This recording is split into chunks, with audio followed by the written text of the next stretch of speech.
I want you to imagine something simple, a family lunch. Nothing fancy, nothing out of the ordinary. A warm kitchen, a home filled with soft conversation, the smell of something good cooking in the oven. Now imagine walking away from that lunch, knowing it would be the last meal you'd ever eat. That's what happened on a cold day in late July in a small Australian town where life was supposed to be quiet, peaceful, safe. Instead, what happened in that kitchen has been called one of Australia's most chilling murders.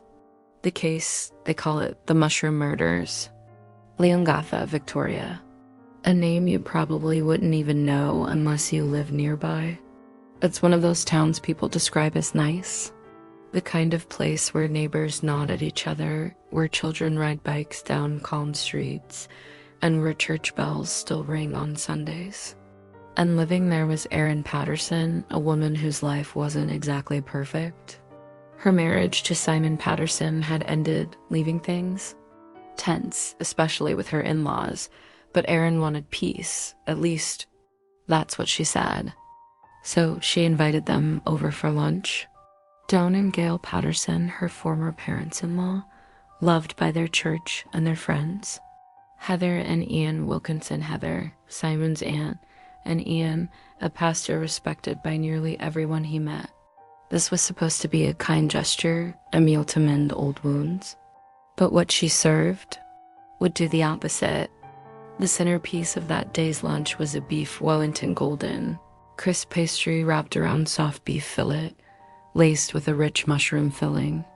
It's the kind of dish that makes people smile when it's placed on the table. And as Erin plated it, she served herself something different. A vegetarian option, she said, something she just preferred. Nobody thought much of it. Why would they?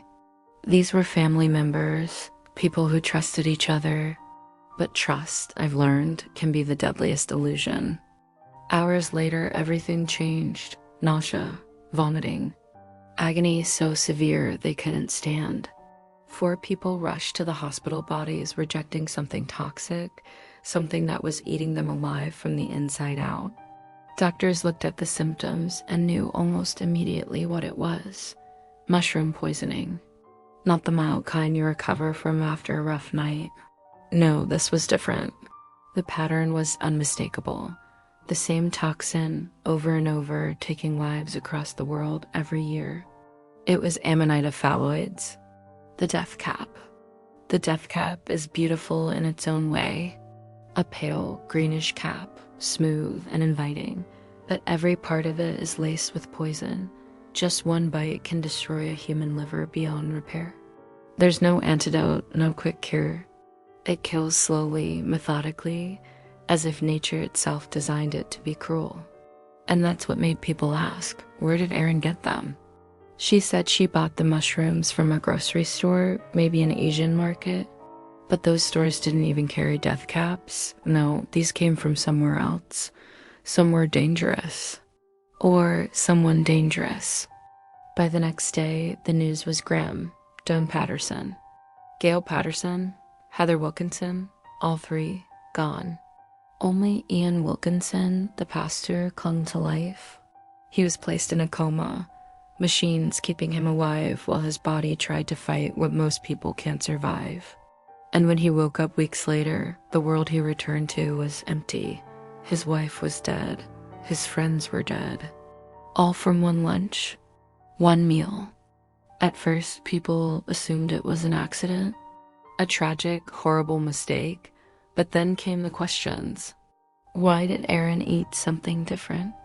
Why did she throw away a food dehydrator, the same kind used to dry mushrooms, right after the lunch? Why were her statements to police inconsistent? The whispers began to spread, growing darker by the day. Was this really an accident? Or was it murder? That's what chilled me most about this case. Not the poison itself, not the mushroom, not even the slow and cruel way it kills. What chilled me was the betrayal. A family lunch is supposed to be safe. It's where you relax, laugh, and share food made by someone you trust. But here, food became a weapon. The alleged killer didn't need a gun, didn't need a knife. Just something as ordinary as a mushroom. And that's why this case didn't just stay in Australia. It went everywhere: talk shows, headlines, podcasts, documentaries. Because deep down, it frightens us in a way that very few crimes can. If you can't trust a family lunch, who can you trust? The investigation was only just beginning. Detectives would uncover lies, strange behavior, and eventually an arrest. A courtroom drama unlike anything this quiet town had ever seen. But that day in that kitchen, the horror had already begun.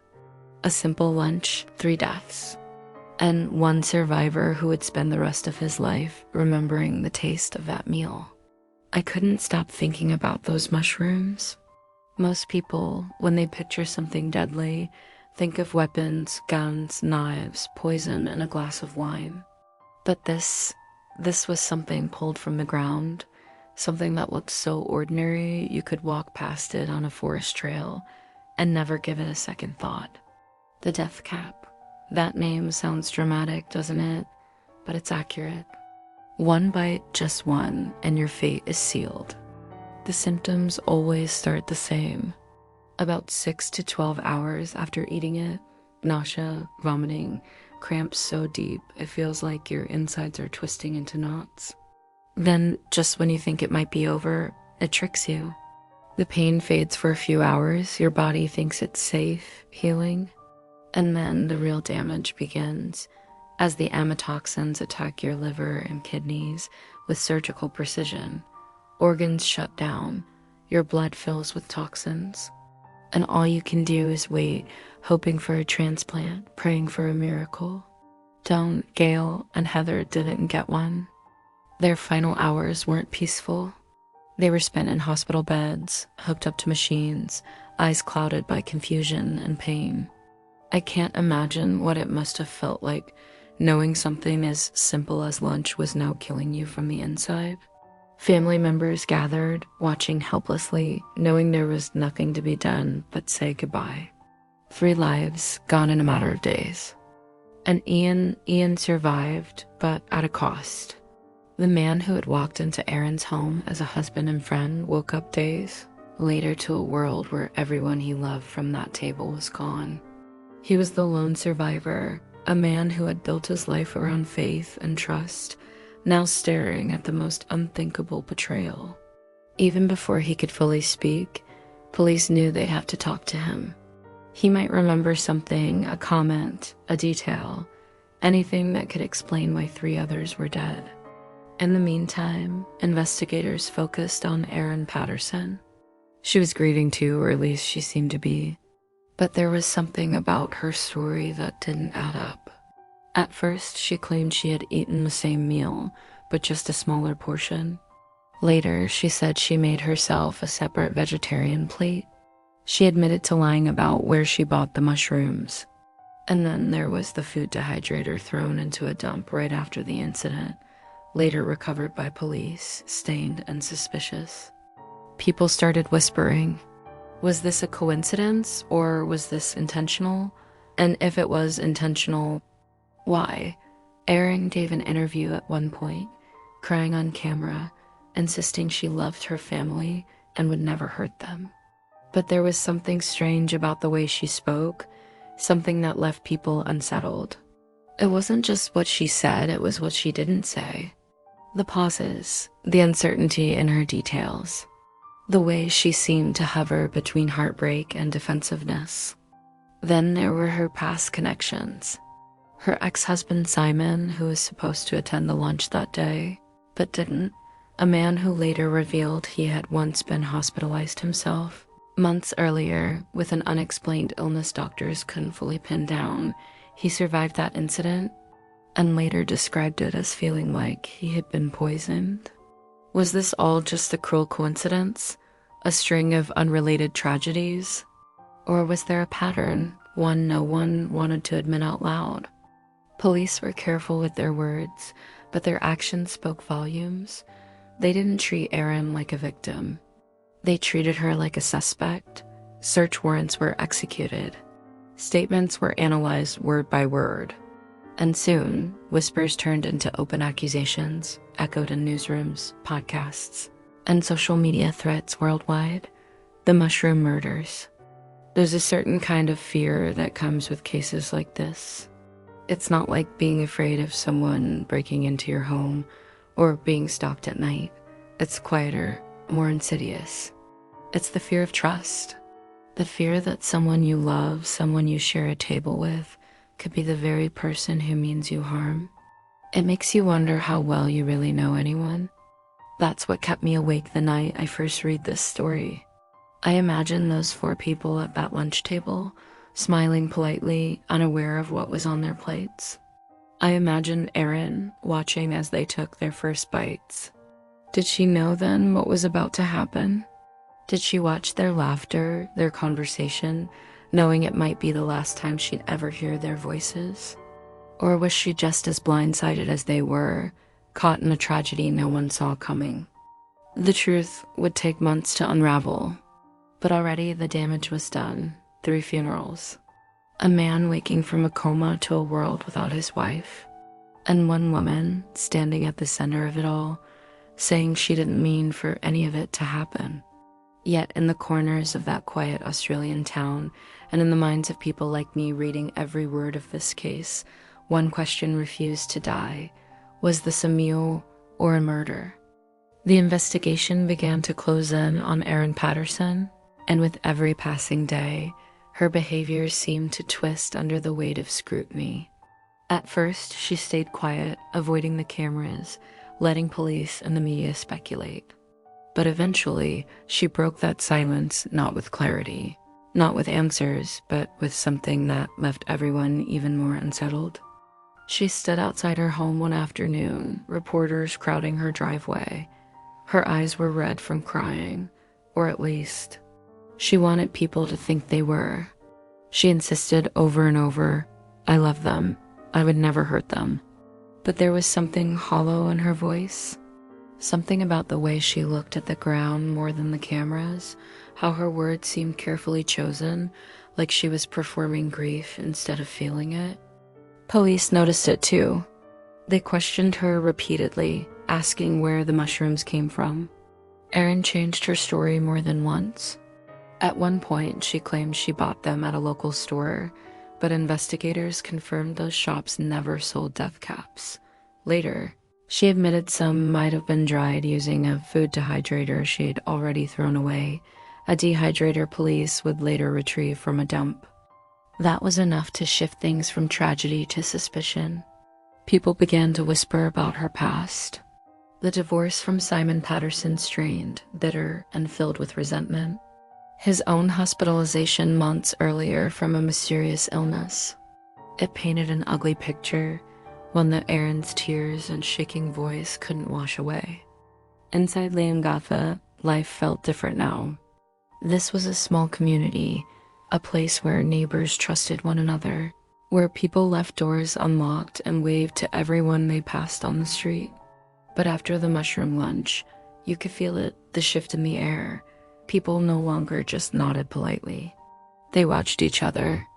Every conversation came with a pause, as if people were afraid of what they didn't know about their own friends, their own families. Even the church services felt different.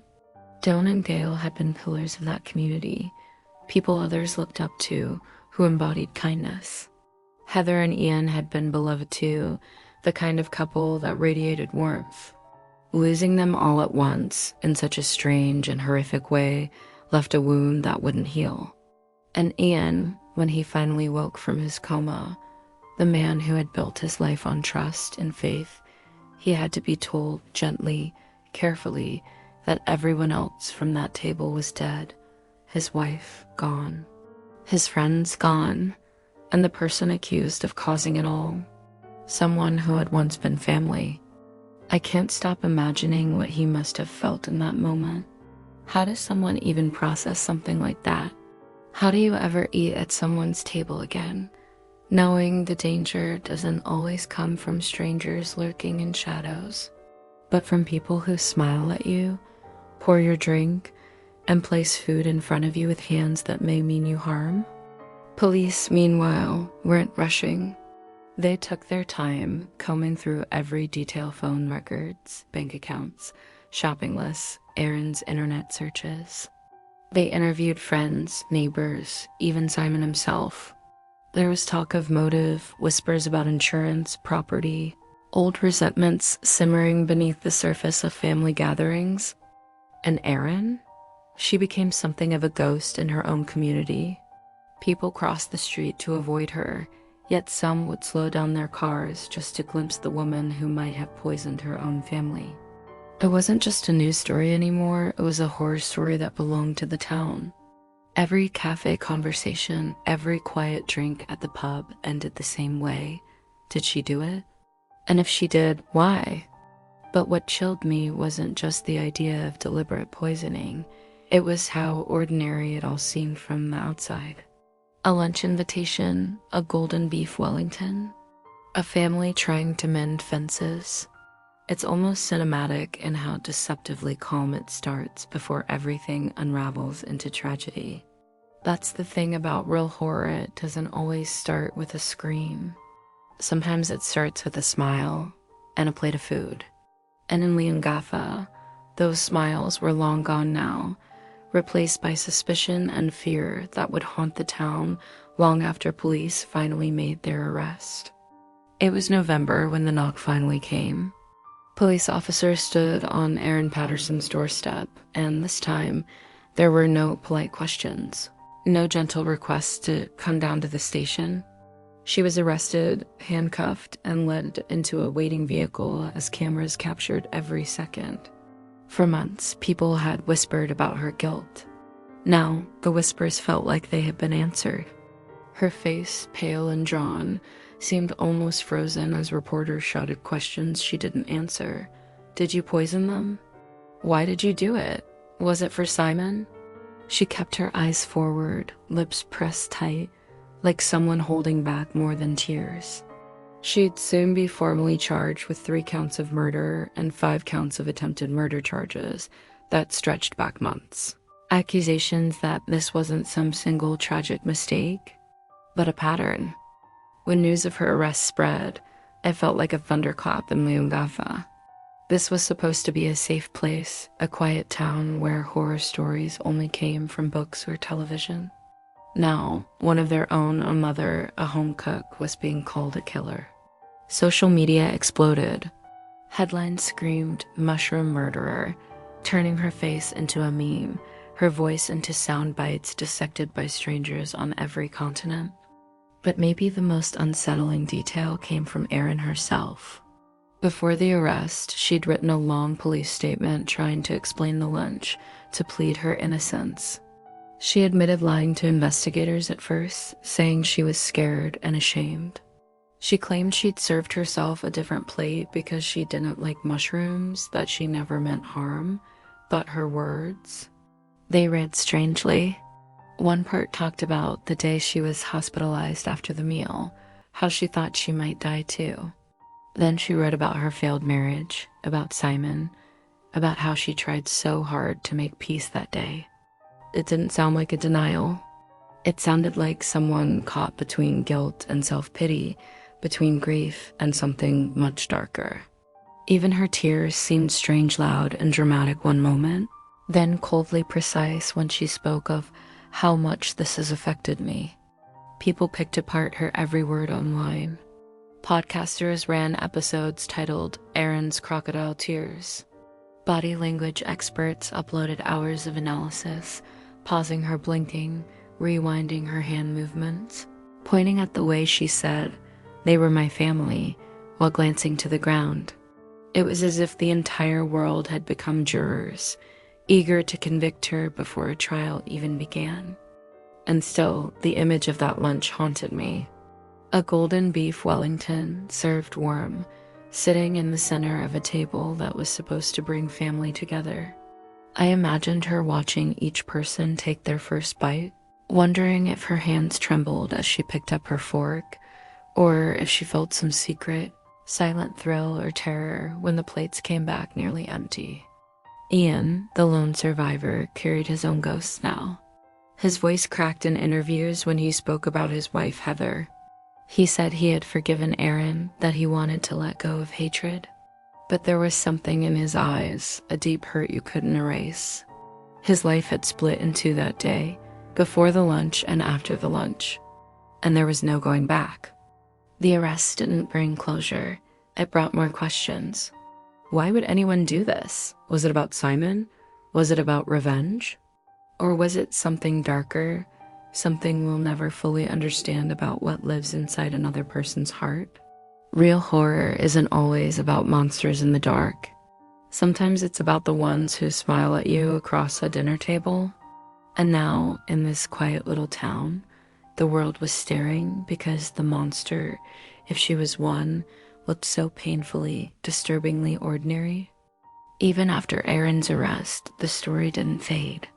If anything, it grew louder, spreading beyond the borders of Australia and into living rooms across the world. Every news cycle carried it, morning talk shows debated it, podcasts dissected it, TikTok and YouTube feeds overflowed with theories.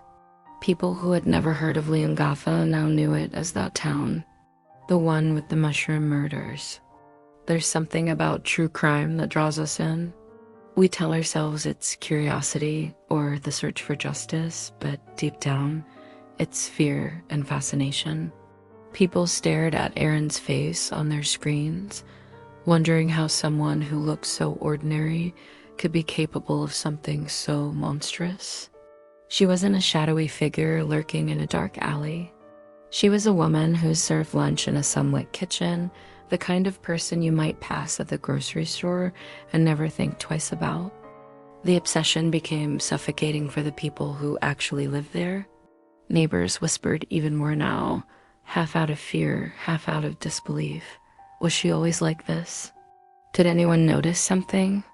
People questioned themselves. Should they have seen a sign? Should they have said something?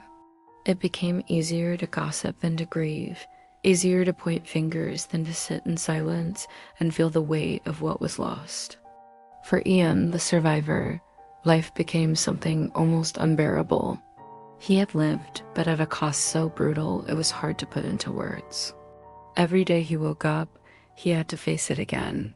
Heather was gone, Doan and Gail were gone. The laughter they shared at that lunch was replaced with silence that filled his house like a curse. In interviews, he tried to speak about forgiveness, about faith, but you could hear it in his voice, that hollow break where love used to be. And for the town, there was no escaping the shadow. Leongatha had always been quiet, safe, the kind of place where people left their keys on the counter and waved to strangers. But now, it felt different. Restaurants noticed customers double-checking what was on their plates. Supermarkets reported more people asking about where their produce came from. And every family gathering, every dinner table, had an unspoken thought lingering behind the clinking of cutlery. Do I really know the person sitting across from me? The trial loomed like a storm on the horizon. It promised details, gruesome, unsettling details about motives, about whether this was one terrible accident or a calculated act of murder. True crime forums swelled with armchair detectives, arguing late into the night about every scrap of evidence, every photograph of the victims, every fleeting expression on Erin's face when she walked into court. It became entertainment for strangers, but for the people living it, it was a wound being torn open again and again. Even after everything, Erin maintained she didn't mean to hurt anyone. She said she loved them, that it was all a terrible mistake. But people couldn't forget the food dehydrator in the dump. They couldn't forget the changing stories. And they couldn't forget the simple, horrifying truth that 3 people had died, and 1 man had nearly joined them, all from a single meal. There's something uniquely chilling about that. We expect horror in haunted houses, in shadowed streets, in strangers we don't trust. But the dinner table, that's supposed to be sacred. That's where families come together, where forgiveness is found, where love is shared. And in one quiet Australian town, That sacred space had been poisoned, literally and figuratively. The trial will eventually end, verdicts will be read, headlines will move on to new tragedies. But Leongatha will carry this forever. Every empty chair at family meals will whisper the same truth. Evil doesn't always come dressed in darkness. Sometimes it comes smiling, offering you a plate of food, telling you everything is going to be okay. And maybe that's why this story haunts me most of all.